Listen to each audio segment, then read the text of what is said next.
At Ashland Middle, silence wasn't weakness, it was survival. Darius Green had mastered it, slipping through days with quiet grace and a sharpened gaze. But when a teacher's smile hides a smirk, and a project demands you reveal more than just facts, even silence has limits. In a school celebrating heroes in uniform, one boy's truth is about to rattle the room louder than any anthem. This isn't just a story about a student, it's about the day a quiet voice refused to be overlooked. Under the foggy gray light of a Virginia morning, the school bus hissed to a stop just outside Ashland Middle. Darius Green stepped off, hoodie drawn tight, backpack slung over one shoulder. His sneakers made no sound against the linoleum as he moved through the empty hallway. The paper flags strung from the ceiling fluttered gently under the vents. Red, white, and blue reminders that Veterans Day was around the corner. They felt more like decoration than remembrance. He slid into his usual seat by the window in room 108, third from the back. It offered the clearest view of the flagpole outside, which he liked, not because of patriotism, but because it meant he didn't have to look at anyone else. He tapped his pencil against the desk, a slow, deliberate rhythm. 1, 2, 3, pause. Again. Students filtered in. Chairs scraped. Mrs. Whitaker entered last, glasses perched low on her nose, a cardigan draped precisely over her shoulders. She was the kind of teacher who smiled with her mouth but rarely her eyes. "Good morning, class," she said, voice calm and clipped. "Good morning," the class murmured. "Tyler," she called out, "what's the capital of Virginia?" Richmond?" Tyler answered, blinking. "Exactly. See? Simple and precise." Her smile flicked upward as she turned. "Darius, can you give us an example of a democratic principle?" Darius sat up straighter. "Freedom of speech," he said, the words measured. She nodded, then paused. That's broad. Try to be more specific next time, dear." A soft ripple of amusement spread through the class. Next to him, Ethan leaned over, whispering, "She always does that to you." Darius didn't respond. He just shrugged slightly and resumed tapping his pencil. 1, 2, 3. Pause. Mrs. Whitaker turned to the whiteboard and wrote in looping script, "Veterans Day Project, due Friday." She drew a little star beside it. "This year, I want something meaningful," she said. "Each of you will present a story, your family's connection to military service. Photos, objects, even a short speech if you like. This is about honoring sacrifice." Ethan's eyes lit up. "My grandpa was in the Navy," he whispered. Darius's shoulders tightened. His pencil tapping stopped. Mrs. Whitaker's voice softened theatrically. "If you don't have a veteran in the family, you may research someone in your community. Creativity counts." The bell rang and students began to pack up. As they filed out, Mrs. Whitaker glanced at Darius with a syrupy smile. "I do hope your presentation will be realistic, Darius." His lips parted slightly, but no words came. Just a long blink. Ethan turned, eyes narrowing. Darius didn't look at either of them, he just walked. At lunch, the cafeteria hummed with its usual chaos. Trays clattering, juice boxes snapping open, laughter ricocheting off the walls. Darius picked at his sandwich, gaze far away. "You okay?" Ethan asked, peeling the lid off his pudding. "Yeah. About Whitaker. You know she—" "I said I'm fine," Darius interrupted. Ethan felt quiet. Then, after a beat, "You gonna talk about your dad?" Darius hesitated. "I don't know. Why not?" "Because I shouldn't have to prove he's real." Ethan looked down, then back up. "You don't, but if you don't say it, someone else will just keep pretending it's not true." Darius studied him for a long second. Then he nodded, just once. After lunch, he walked straight to room 108. The sign-up sheet for presentations was taped to the classroom door, already dotted with names. He picked up the pen, hand steady, and wrote Darius Green, first in neat block letters. Inside, Mrs. Whitaker was grading papers. She glanced up, just in time to see his name. A slight arch of her brow. "Interesting," she said. The bell rang again. As Darius turned to leave, she called after him in that same silken tone. "I do hope your presentation will be Realistic, Darius. He didn't reply. He just kept walking. You can erase words from a whiteboard, but not from the way a teacher skips your name during praise. Darius had learned that early, and yet today it stung sharper than usual. Mrs. Whitaker's voice floated across the classroom as she marked the front board with dates from the Revolutionary War. Excellent answer, Megan. You really captured the nuance of the Stamp Act. She beamed. Darius's hand, which had been up moments earlier with a different, more specific, take on the same topic, lowered slowly. He didn't sigh, didn't roll his eyes. Just leaned back in his chair, pencil tapping gently against his thigh. 1, 2, 3. Pause. Ethan leaned over, whispering just loud enough. She totally saw you. Darius didn't respond. Mrs. Whitaker turned, scanning the class. Next question. What can we learn from Washington's strategy during the winter at Valley Forge? Darius raised his hand again. He focused on morale, on training. Even when there was nothing, he made the soldiers feel like they were preparing for something bigger. Mrs. Whitaker smiled thinly. Interesting interpretation, Darius. But let's save creativity for art class, shall we? The classroom chuckled. Not mean-spirited, not loud, but enough to settle something into the walls. Darius shrank back an inch. Ethan scowled. After class, students flooded into the hallway. Darius gathered his things with quiet precision, backpack zipped and ready before Ethan even stood up. That was messed up, Ethan said as they walked. You literally gave the textbook answer. Darius didn't look at him. I think she doesn't believe I belong here. Ethan frowned. What does that even mean? Darius opened his locker, methodical. She doesn't think my answers come from the same place as everyone else's. Down the hallway, posters for Veterans Week curled slightly at the corners. Smiling photos of students with parents in uniform lined the bulletin boards. Navy, Army, Marines. Rows of white teeth and proud salutes. Not a single face looked like his dad's. At home, the living room smelled faintly of ginger tea and laundry detergent. Darius dropped his bag near the couch, kicked off his shoes, and sat quietly until his mom turned off the TV. Everything okay? She asked. He hesitated, then nodded. Fine. She didn't press, just watched him for a moment before saying, Patience doesn't mean staying quiet forever, but it does mean choosing your moment. Darius looked down at the rug. I think she hates me. She doesn't hate you, baby. She doesn't know you. People confuse silence with absence. You're not invisible. You're just quiet.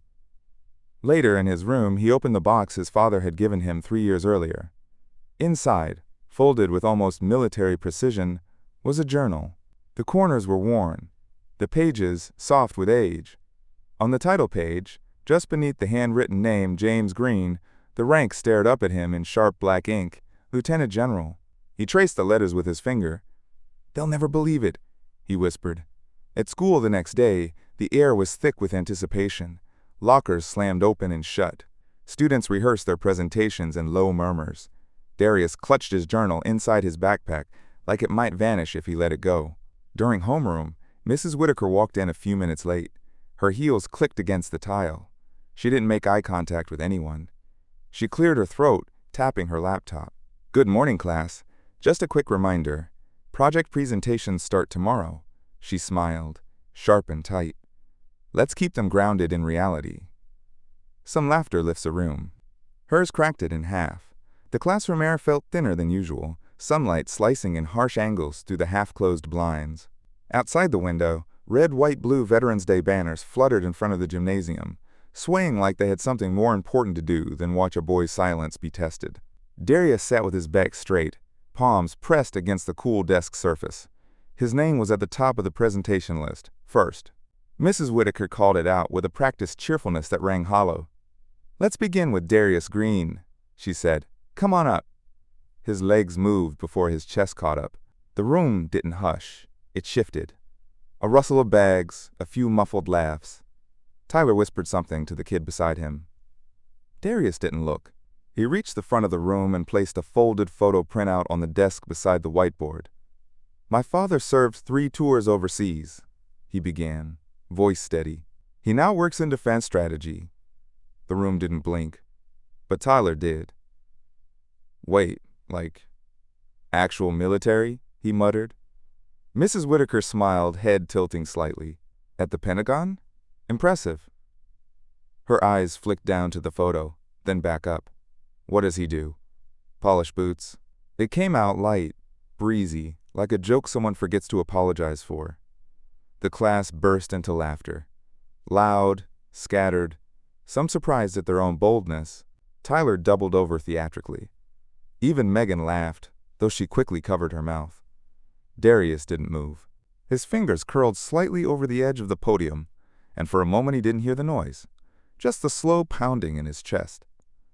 Ethan looked horrified, mouthing something. Say something. But Darius didn't. His voice came only as a whisper, directed down toward his own notes. It won't matter. Then, more clearly, he's a 4-star general. The room didn't quiet. Mrs. Whitaker let out a sharp laugh. We appreciate enthusiasm, Darius, she said, still smiling. You may sit. It wasn't just the dismissal. It was the smirk behind it, the way her glasses caught the light and turned her face unreadable. Darius turned to go, the classroom echoing with soft chuckles and sideways glances. He reached his desk, paused, then turned back. His hands trembled only slightly. You laugh now, he said quietly, but you'll remember today. He held her gaze. The room fell still, not out of respect, but confusion. No one knew what came next. As he returned to his seat, something slipped from his folder. The photo of his father, dress blues, medals precise, eyes clear, fluttered to the floor. For a moment it lay there face up, invisible to everyone except Ms. Larkin in the back, who blinked slowly and reached into her coat pocket. Darius bent, picked it up in silence. Didn't speak. Behind him, Ms. Larkin's phone was already recording. The air held its breath the moment the man in full uniform stepped through the school doors. It was the kind of silence that didn't announce itself. It unfolded. Soft, slow, like the reverence before a national anthem. The noise in the assembly hall dropped by half, and then again. Flags lined the walls, their reds and blues brighter under the overhead lights, but no one looked at them now. Darius stood near the back with his class, dressed in a crisp white shirt and navy sweater. His hands were folded calmly in front of him, eyes on the stage. His expression didn't shift, even as every head in the auditorium turned toward the double doors. General Elias Green didn't stride, he walked. Controlled, tall, polished boots echoing with precision against the linoleum floor.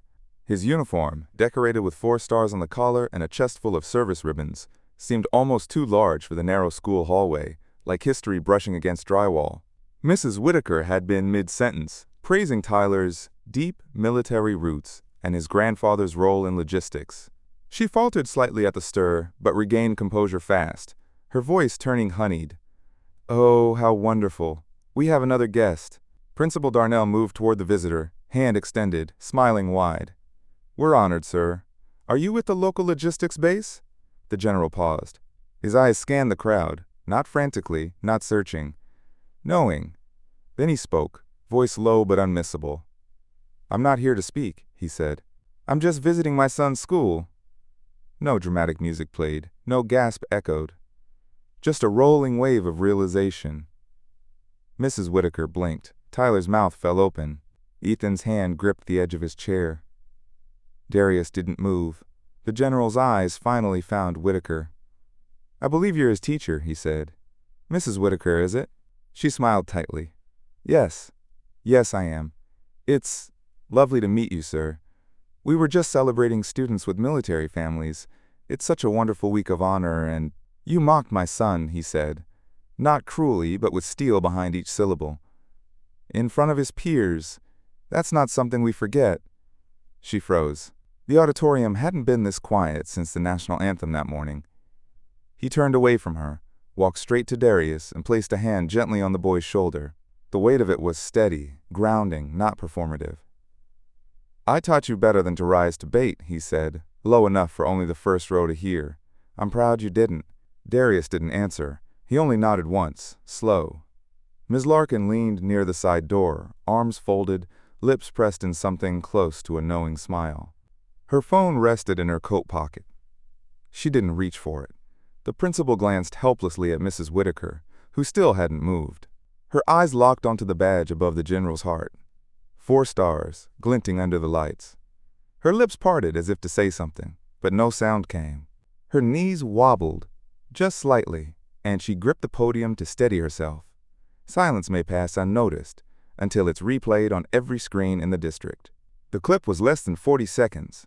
No dramatic music, no zooms or edits, just the raw sound of a classroom laughing, a teacher's chuckle layered atop it, and the quiet that followed, heavier than any insult.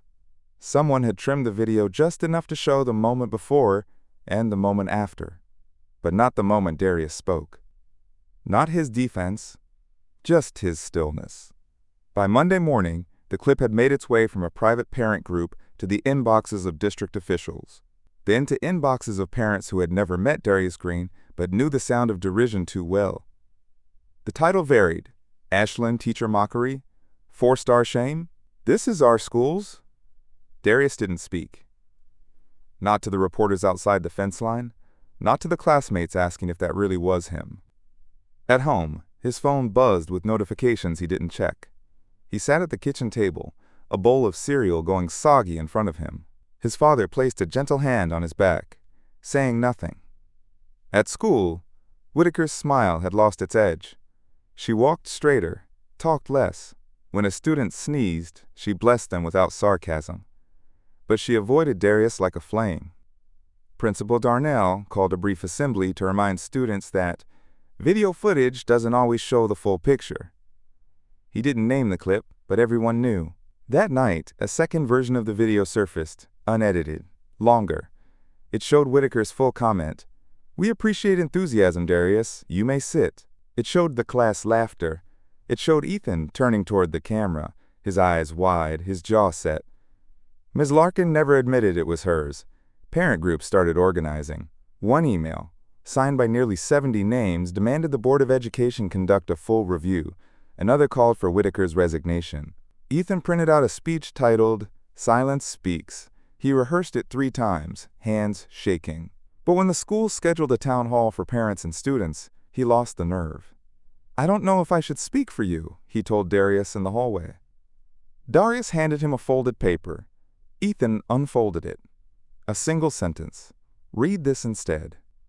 That evening, in the packed auditorium beneath Veterans Day bunting, Ethan stepped to the microphone. He didn't begin with a greeting. "Not all uniforms are visible," he said, voice steadier than he expected. "Some of us wear dignity like armor, even when you laugh." Murmurs rippled across the rows. Darius sat still, watching his words come to life in someone else's voice. He didn't look at Whitaker, seated off to the side with folded hands and eyes glazed. When the meeting ended, Principal Darnell found Darius just outside the library doors. "There's been a decision," he said, voice low. "Come with me." Whitaker didn't follow. She remained seated, after the last parent had left, staring at the floor tiles as if they held answers. She would be placed on administrative leave, pending reassignment, but even she knew it was over. He didn't speak when they doubted him. He didn't yell when they laughed, but when the class turned to him now, they listened. By late November, the branches outside Ashland Middle stood bare, casting quiet shadows across the school lawn. The flags had been taken down. The hallway bulletin boards had shifted from red, white, blue to Thanksgiving turkeys traced from children's hands. But the air still held something of Veterans Day, not the pageantry, but the echo. Ms. Whitaker packed her belongings into a cardboard box early that morning.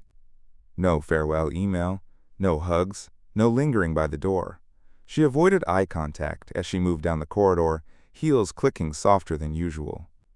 At her old classroom door, Darius passed by without pause. "I was wrong," she whispered. He heard it. He didn't stop. He nodded, once, but said nothing. In homeroom, Ethan slid a copy of the school paper across Darius's desk.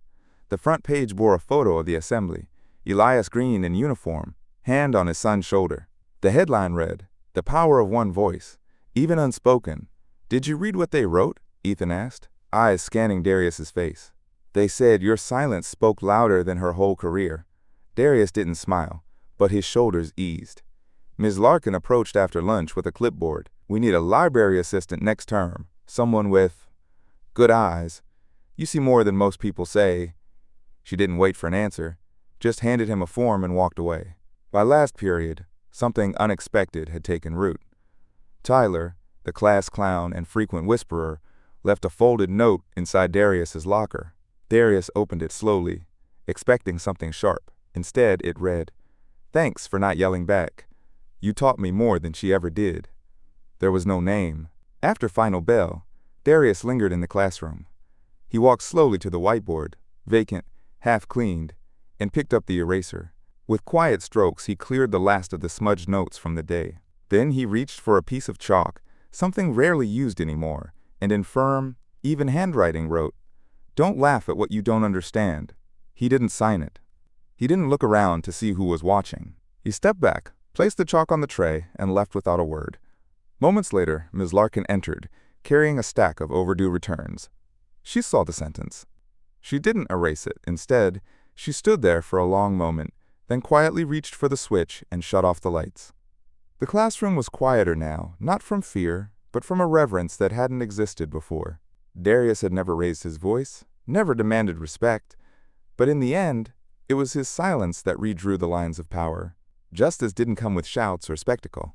It walked in, calm and dressed in uniform, and stood beside him.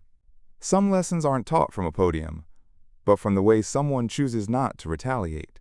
If this story left a mark, let it remind us, the loudest truths are sometimes whispered.